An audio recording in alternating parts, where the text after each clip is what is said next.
नमस्ते प्यारे विद्यार्थियों, गोविंदगढ़ महाविद्यालय द्वारा चलाई जा रही ऑनलाइन कक्षाओं में मैं दीपक कुमार, सहायक आचार्य हिंदी, आप सभी का स्वागत कर रहा हूं।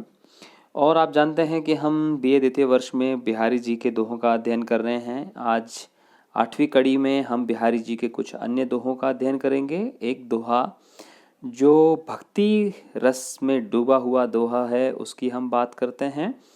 और इस दोहे में बिहारी जी ने बाहरी कर्मकांडों और आडंबर या दिखावे को बिल्कुल आवश्यक नहीं माना है, भक्ति के लिए गैर ज़रूरी माना है। उन्होंने कहा है कि बिल्कुल आवश्यकता नहीं है न तो जपने की, न माला फेरने की, न छापा लगाने की, न तिलक लगाने की, किसी तरह का कोई दिखावा करने की आवश्यकता नहीं है।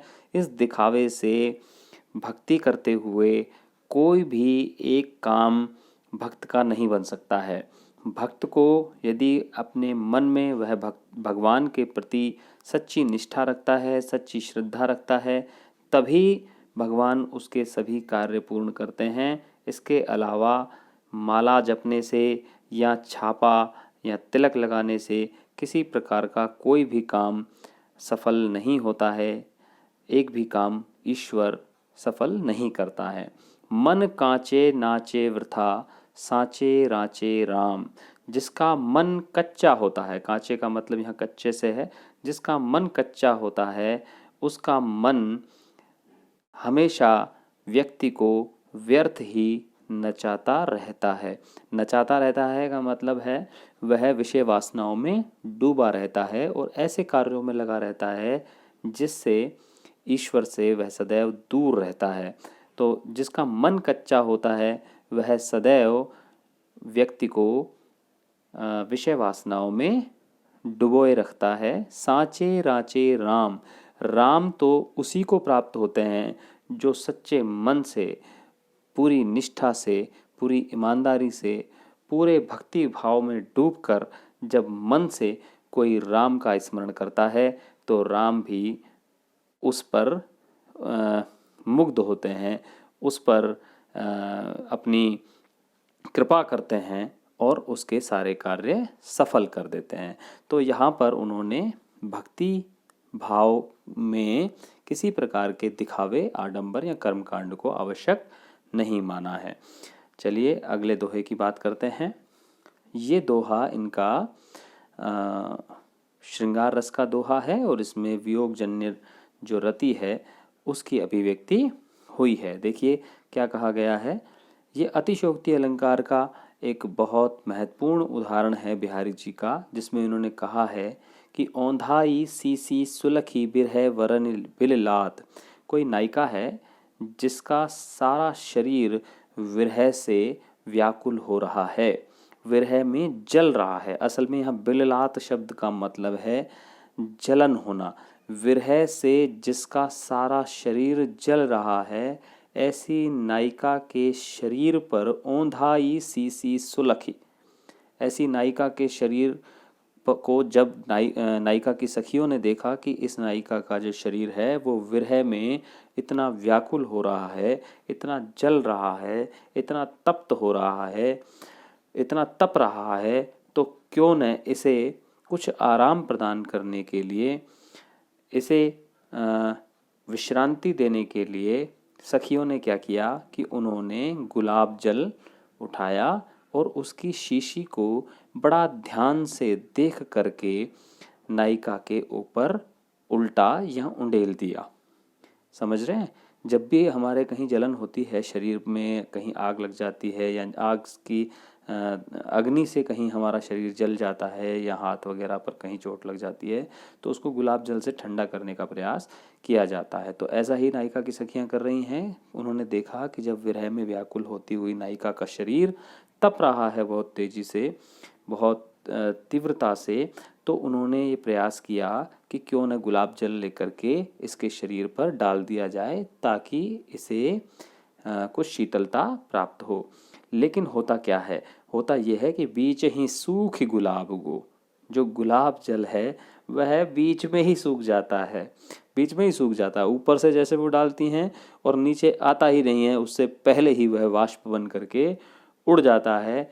छींटो छुई न गात, या छींटो पर्यो नगात, और एक भी छींटा नायिका के शरीर पर नहीं पड़ता, एक भी छींटा शरीर पर को नहीं छूता है, उससे पहले ही बीच में से ही गुलाब जल आकाश में उड़ जाता है। ऊष्मा, जो शरीर की ऊष्मा है उससे वाष्प बन जाता है। तो यहाँ पर बहुत अतिशयोक्तिपूर्ण वर्णन किया गया है कि नायिका का शरीर इतना जल रहा है जैसे आग पर छींटा देते हैं और छींटा जो है वो एकदम से भाप बन करके आकाश में उड़ जाता है। ऐसे ही नायिका का शरीर इतना तेजी से, इतना तीव्रता से, इतनी जलन उसके शरीर पर है, इतना तप्त है। तो यहाँ पर बहुत बढ़ा चढ़ा करके बात को कह दिया गया है। इसीलिए जिस भाव से कहा गया है वह भाव जो श्रोता है या पाठक है उसके मन में उत्पन्न नहीं होता है, और यह दोहा विरह के स्थान पर हास्य रस का दोहा बन करके रह जाता है। शुक्ल जी ने संभवतः इन्हीं कुछ उदाहरणों को देख करके ऐसा कहा है कि इनकी कुछ रचनाओं में, इनके कुछ दोहों में इन्होंने विरह का ऐसा वर्णन किया है कि वह मजाक लगने लगता है। तो चलिए खैर आगे चलते हैं, अगले दोहे की बात करते हैं। अगला दोहा फिर से श्री कृष्ण की भक्ति का है।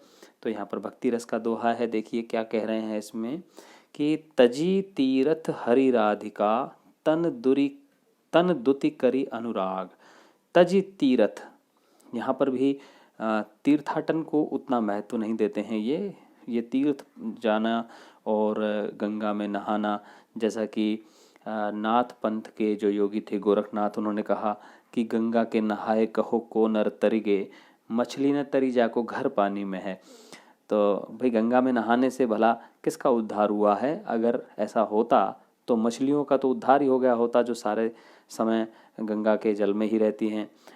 वो बार बार क्यों इस धरती पर आती हैं और इस धरती पर आकर के उन्हें पानी में जन्म लेना पड़ता है लाखों लाखों की संख्या में। तो गंगा में स्नान करने से किसी का भला नहीं होता, अपितु मन को पवित्र कर लेने से व्यक्ति ईश्वर के अधिक निकट पहुंच जाता है।